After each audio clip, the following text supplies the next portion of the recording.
오늘 성탄 예배를 함께 드리는 여러분의 삶 가운데 하나님의 은혜와 긍휼이 함께하길 간절히 소원하고 축복합니다.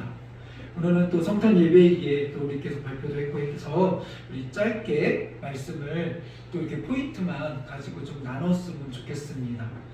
오늘 말씀에 보면 이제는 호련히 수많은 천군 천사들이 나타나서 지극히 높은 곳에서는 하나님께 영광이요, 땅에서는 하나님이 기뻐하신 사람들 중에 평화로다, 이렇게 찬양을 했다라는 거죠. 천군 천사들의 고백한 찬양의 내용이 이겁니다.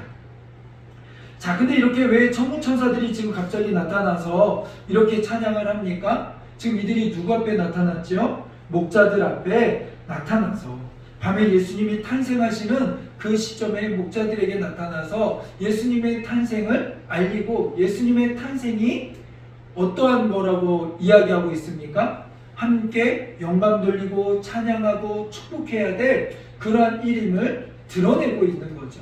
마치 오케스트라와 같이 거대하고 장황하게 많은 천군 천사들이 나타나서 고백하는 거예요.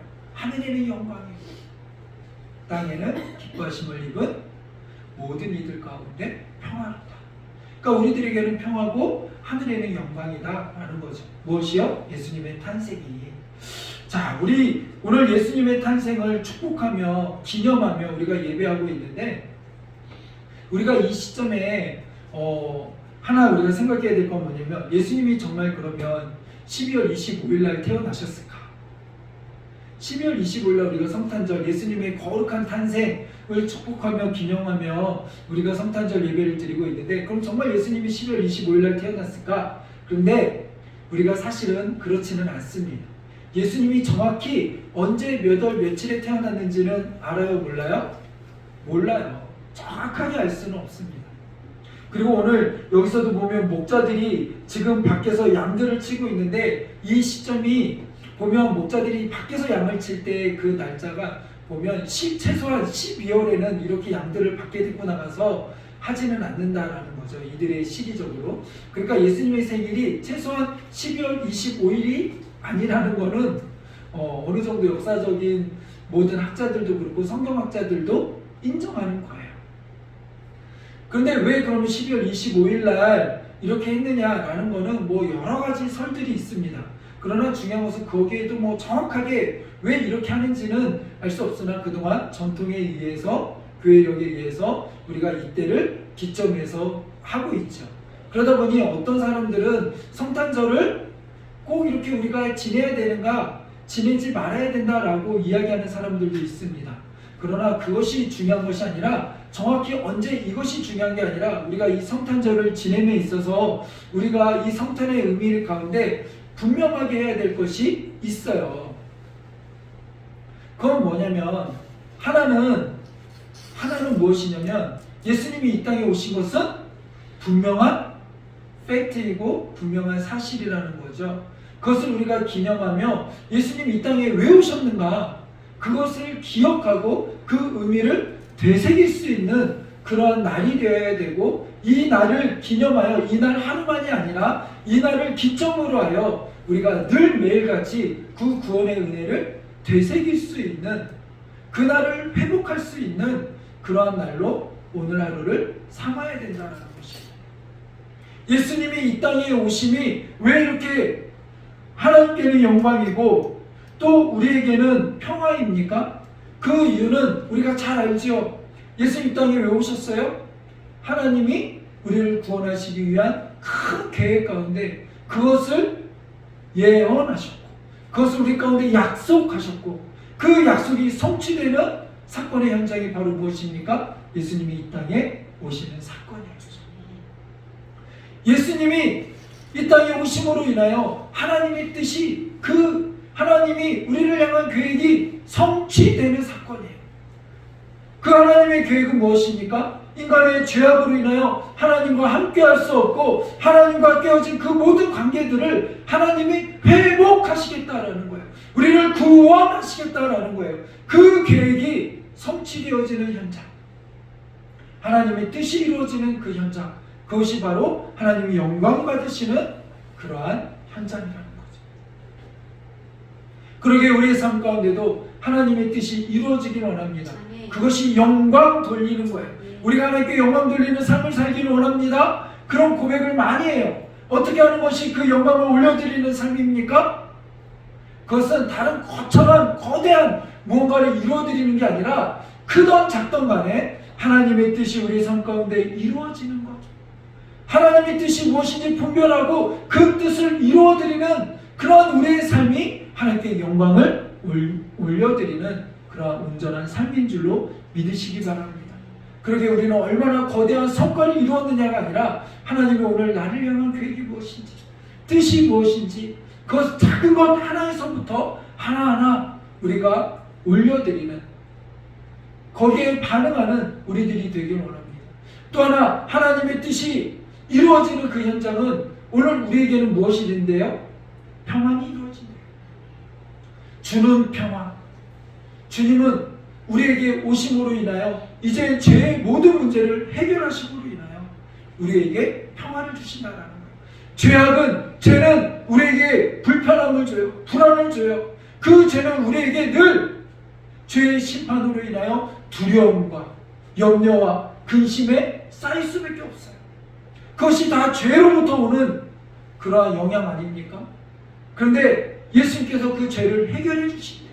그리고 하나님의 자녀 삼아주시고 하나님이 우리를 보호하시는 그 품 안에 우리를 거할 수 있도록 해주셨다는 거예요.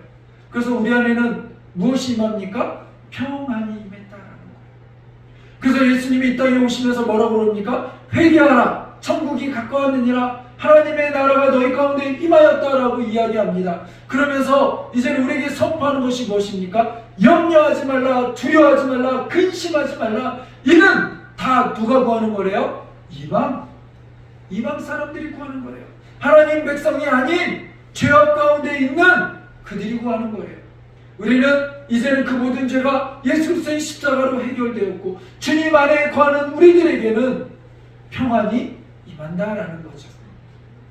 그 평안을 누리는 우리들이 되기를 간절히 소원하고 축복합니다.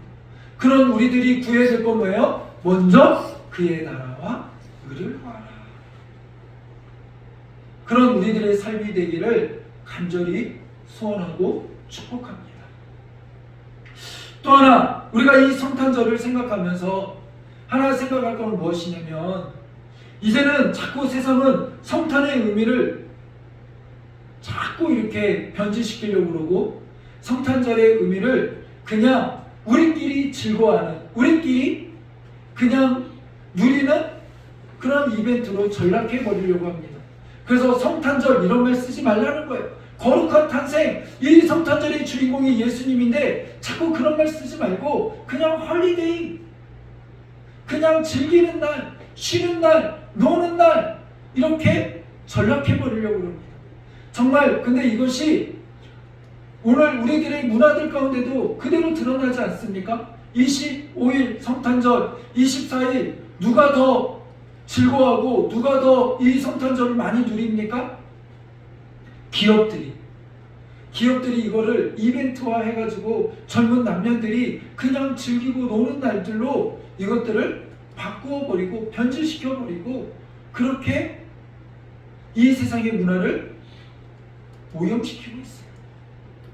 그래서 성탄절 하면 정말 하나님 믿지 않는 이들은, 세상의 젊은이들은 왜 성탄절인지도 모르고 그냥 남녀들 간의 이벤트적인 즐거움으로, 쾌락으로 그것들을 바꾸어버리는 그런 문화들 가운데 있다라는 거죠.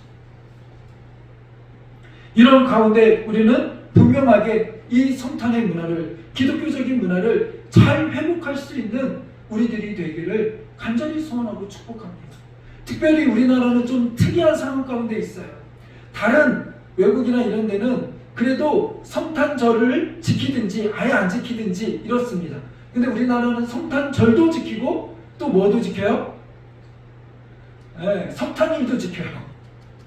이렇게 어떤 성인들의 그 생일을 기념하면서 휴일로까지 지정하면서 이렇게 지키는 나라가 흔치 않습니다. 특히 우리나라는 더 특이한 케이스예요. 왜냐하면 우리나라는 전통적으로 불교나 유교 이런 문화를 가지고 또 나라가 세워졌고 그 가운데 우리나라는 독립하고 여러 가지 이게 역사 속에서 또 미국의 영향들을 많이 받으면서 이 두 성인들의 막 이렇게 절기들을 지킵니다. 그러면서 우리나라는 자연스럽게 뭐예요? 성탄절이 예수님의 탄생 이것보다는 그냥 쉬는 날, 노는 날 이런 날로 더 전락해버립니다. 이제 24년도 달력을 보면서도 어떻게 해요? 달력 이렇게 막 넘기면서 빨간 날, 쉬는 날 언제야? 이렇게 되죠. 그러나 우리 성탄절은 우리에게 어떤 의미가 있습니까? 예수님이 우리를 위하여 그 생명을 주신 최고의 선물로 구원의 은혜로 임한 그 날임을 우리는 기억하면서 이 날의 의미를 잘 지키고 그런 의미에서 우리가 벌였던 운동이 무엇입니까? 이번에 최고의 선물인 예수님을 전하자, 선물로 전할 수 있는 그런 이벤트들을 한 거 아닙니까? 중요한 건 이것들이 이벤트로 끝나는 것이 아니라 왜 이 날을 우리가 지켜야 하고 이 날의 의미를 어떻게 회복할 것인가, 그리고 이 날을 믿지 않는 이들에게 어떻게 이것들을 더 전할 수 있을까. 때로는 예수님을 믿다가 이제는 예수님을 떠나서 신앙을 떠나서 생활하고 있는 이들이 꽤 많습니다. 지난 주 중에는 어떤 아이가 이야기하는데 자기네 선생님이 있는데 선생님이 옛날에는 예수님 믿었는데 지금은 안 믿는데요. 왜? 그랬더니 예수님 믿다가 집안이 망해가지고 지금은 안 믿는다고. 그런 분들이 한둘일까요? 여럿 있죠.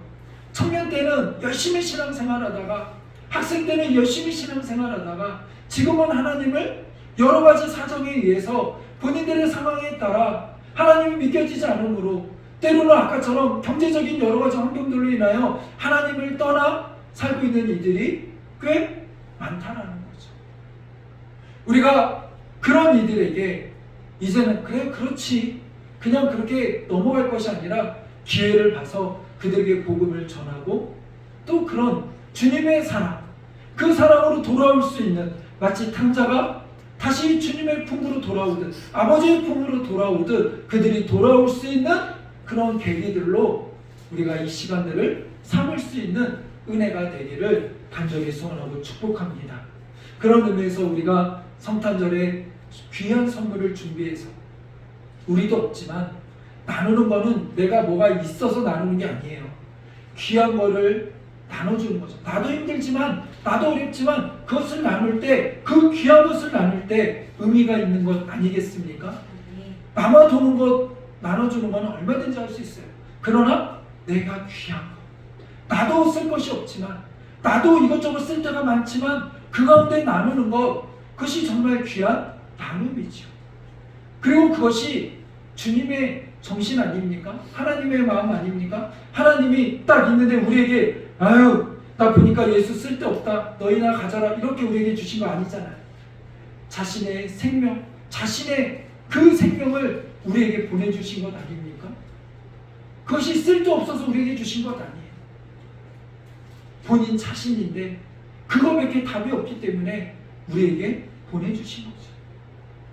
그 귀한 마음을 가지고 우리가 나눌 때에도 정말 나는 필요 없으니까 이렇게 나누는 것도 나눔이지만 더 중요한 것은 내가 나에게도 필요하지, 나도 이게 쓸 때가 있지만 그 필요를 나누는 그런 은혜가 있기를 원합니다. 그러면서 예수님의 그 사랑과 은혜를 전할 수 있는 우리들이 되기를 원합니다. 그런 마음으로 우리가 절기연금은 계속해서 외부로 흘려보내는 거 아닙니까? 이번 성탄절도 또 그렇게 흘려보내기를 원합니다. 우리가 추수감사절원금도 그렇게 귀하게 성교지와 때로는 한 부모 가정들을 위하여 또 이렇게 장학금에 여러 가지를 흘려보냈는데 이번 성탄절도 또 그렇게 흘려보냈으면 좋겠어요. 또 여러 가지 또 그렇게 요청들도 오기도 합니다. 또 그런 요청들에 우리가 믿음으로 잘 반응하며 또한 잘 흘려보내며 주님의 그 십자가의 사랑과 은혜를 잘 전할 수 있는 그런 귀한 복된 자녀들이 되기를 간절히 소원합니다. 기도하겠습니다.